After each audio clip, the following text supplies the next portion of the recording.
கரெக்டாக சொல்லணும்னா first 28 days once வந்து நீங்கள் மில்க் கொடுக்கணும். அவங்களா பால் கேட்டு அழுதாலும் நீங்கள் வந்து ஃபார்முலா மில்க் குடிக்கிற குழந்தைங்க அதிகம் வந்து ஒரு மாதிரி ஷேக் பண்ணுவாங்க. கையை வந்து தூக்கத்திலே பார்த்தீங்கன்னா ஷிவரிங் பண்ணி 2 கையை வந்து உதறுவாங்க.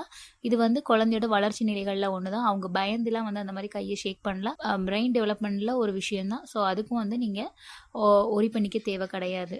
நெக்ஸ்ட்டு பார்த்தீங்கன்னா குழந்தைங்க இந்த டைமில் வந்து மோஸ்ட்லி குழந்தைங்க இந்த காமிக்கிறப்ப கண்கள் பார்த்தீங்கன்னா கரெக்டாக தெரியலைனாலுமே ஓரளவுக்கு அவங்க வந்து பொருள் எந்த சைடு கொண்டு போகிறோமோ அந்த சைடு அவங்க வந்து லைட்டாக வந்து கண்ணை வந்து திருப்பி பார்ப்பாங்க. அதே மாதிரி குழந்தைக்கு காது கேட்குதா அப்படின்னு நீங்கள் செக் பண்ணுறதுக்கு ஹாஷாக கத்தாமல் கை தட்டாமல் மெதுவாக நீங்கள் பேசும்போது அவங்களுக்கு கொஞ்சம் லைட்டாக வாட்டரியாக இருக்கிற மாதிரி இருக்கும். அதே மாதிரி பார்த்தீங்கன்னா அங்கங்கே வெயிட்டாக வந்து திரிஞ்ச பால் மாதிரி அங்கங்கே இருக்கிறோம். அதுவும் வந்து நார்மல் தான். ஃபார்முலா மில்க் குடிக்கிற குழந்தைங்களோட பார்த்தீங்கன்னா மோஷன் பார்த்தீங்கன்னா ரொம்பவே வந்து டைட்டாக இருக்கும். கொஞ்சம் மாவு மாதிரியே தெரியும். ஸோ இதை பற்றின டீட்டெயில்டு வீடியோ உங்களுக்கு வேணும்னா already 0 to 1 month baby video